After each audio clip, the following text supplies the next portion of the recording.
It's another edition of Time About the Movies, and today we're taking a look at the films of July 24th, 1998. We only got 4 movies to look at today, and some notable ones, so let's go ahead and jump on into it. We'll start off with easily the biggest new release of the weekend, and that is Steven Spielberg's Saving Private Ryan. Move your men off the beach! 8 men will risk their lives. It's a tough assignment. That's why you got it. To save one. I don't know anything about Ryan, but if finding him, if that earns me the right to get back to my wife, well, then that's my mission. Tom Hanks, Edward Burns, Tom Sizemore, Matt Damon, in a film by Steven Spielberg, Saving Private Ryan. Starts this Thursday at cinemas everywhere. So, Saving Private Ryan is, of course, set in Normandy in World War II. It's during the invasion of Normandy in World War II. And it's notable for its graphic portrayal of war, the intensity of the opening 27 minutes alone, which includes the assault on Omaha Beach. It follows Tom Hanks, who plays United States Army Ranger Captain John Miller, and a squad that includes Tom Sizemore, Edward Burns, Barry Pepper, Giovanni Ribisi, Vin Diesel, Adam Goldberg, and Jeremy Davies as they search for a paratrooper, played by Matt Damon, who is the last surviving brother of 4 servicemen. And the idea of having Steven Spielberg direct a war film set in World War II just screams out so many great possibilities to it. It's a director with the imagination and amazing storytelling abilities, like Spielberg meeting up with one of the biggest events in world history. There's just 2 ideas that come together nicely, and the movie takes full advantage of that. The opening scene on Omaha Beach alone is just one of the most spectacularly filmed sequences of any war film ever. It's not being afraid to show the horrors of war and the battles that these soldiers had to fight. But then other than that, there's not really too much going on afterwards. It's mostly dialogue-filled scenes, and it's all throughout the rest of the movie, but at the same time, they are nicely done dialogue-filled scenes. I'm not one that's going to be like, I want more action in this. I want Michael Bay to come in here and just have explosions all over the place. No, I'm not going to be that person. But I thought but the dialogue is very good. It's very well-written dialogue, and it's Steven Spielberg, man. I mean, what do you expect from a guy with his large assortment of talents to him? And once again, you can't go wrong with having a guy like Tom Hanks involved in your project. And the cast alone, Matt Damon's really good in here. The rest of the cast is amazing in here. There's no real complaints I have about this movie. This is definitely one of Steven Spielberg's best movies. There is a lot to admire about Saving Private Ryan. It should have won Best Picture in 1998. I will still stand by that till the day I die. It's a beautifully shot, well-written, well-acted war film. It's not afraid to show the trials and tribulations of war and the battles the soldiers face themselves with. It's a great film. If you haven't seen it already, just get off your ass and go see it already. I mean, you should have seen it by this point. So that's Saving Private Ryan. Let's go ahead and move on to the lesser films of this weekend, and that starts off with Katie Holmes and Disturbing Behavior. Wow, Stevie boy. Appropriate sparks are flying. All of Rachel's friends are changing. Will you go out with me? No. Every kid, we are getting closer to perfection. Except one. And he's next. You signed me up for the program? Dawson Creek's Katie Holmes. Disturbing Behavior. Rated R. Starts Friday, July 24th at theaters everywhere. Okay, so we could check off Village of the Damned, we could check off Children of the Corn, Clockwork Orange, of Stepford Wives. I mean, we pretty much got everything covered in here, right, guys? Actually, I don't have anything written on here. I just got this a couple weeks ago. It was like real, and someone gave it to me, and I don't know. It's just used for a pointless joke there. But anyway, this is this is pretty much what you'd expect from a late '90s movie that's trying to appeal to teens. This is Disturbing Behavior, which is basically the story about this group of high school outcasts who however, their seemingly perfect blue ribbon classmates are part of an elaborate mind-controlled experiment, which, wouldn't that be a cool idea if the film didn't look as bad as this did?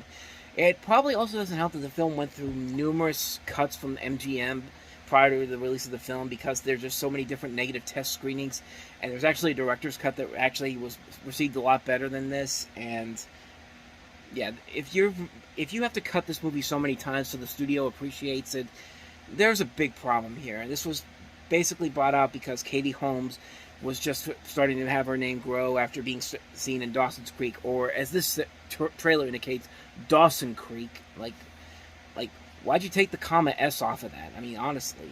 But you have James Marsden in here, one of his early film roles, and also Nick Stahl, Bruce Greenwood's in here, William Sadler, It's directed by David Nutter, who had prior to this had done the X-Files.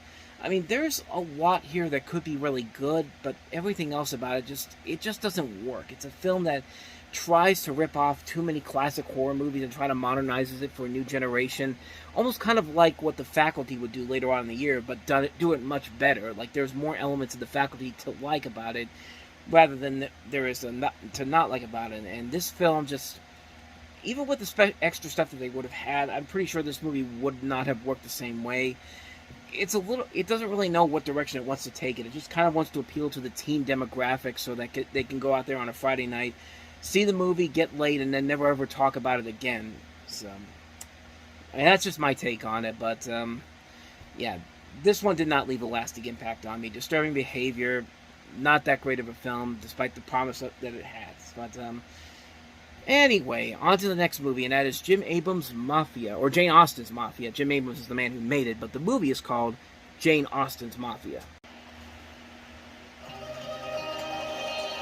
The story of the Cortino crime family began on the streets of old New York. Hi, Anthony. How's my favorite florist? This is for you. When a simple florist You know your papa never paid me what he owes. discovered his destiny.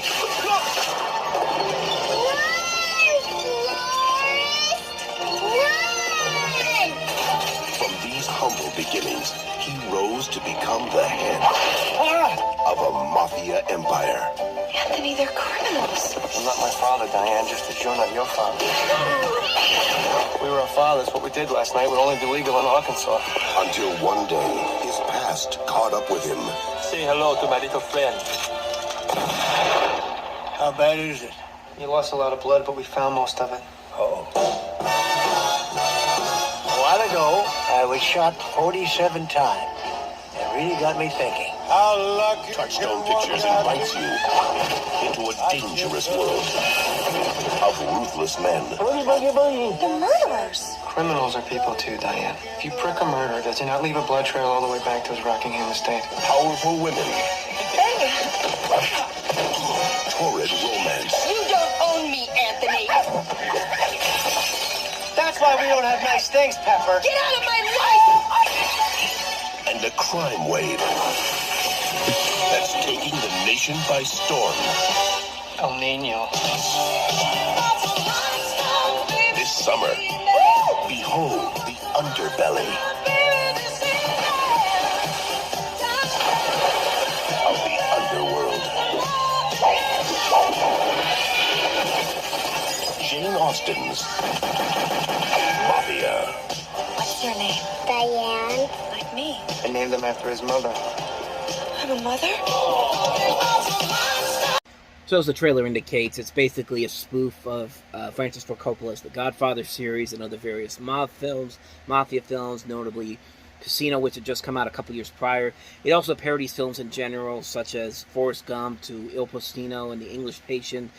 And it's one of those spoof movies that, despite the fact that it's made by the same guys that gave us Hot Shots and also The Naked Gun, it doesn't have as many good laughs as you would hope it would. But I will say, though, that scene in the trailer where Christina Applegate throws the dog and it breaks through the glass, like, that's good. That's some of the good few funny things that are in this movie. And there are good things about the movie. Just the movie as a whole just doesn't work as well as it should. It's not as bad as something like Spy Hard, but it's not as good as something like The Naked Gun or Hot Shots.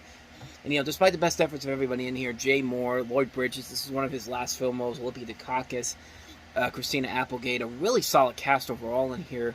But, yeah, most of the jokes in here don't really work too well here. There are a couple of moments where the jokes are funny, but again, it's not as good as I think that a lot of people would have given it credit for, especially since this is the guy that gave us Hot Shots. Not to mention that, of course, a week prior to that, we had There's Something About Mary, which was a much funnier movie and a much better movie by comparison. So comparing this to that, yeah, this movie had no chance of succeeding. But yeah, it's just a mostly forgettable movie. I mean, it has some laughs to it, but not enough for me to really recommend it. So that's a hard pass on that one. And let's go ahead and move on to the last movie, and that is the infamous remake of Lolita from Adrian Lyne.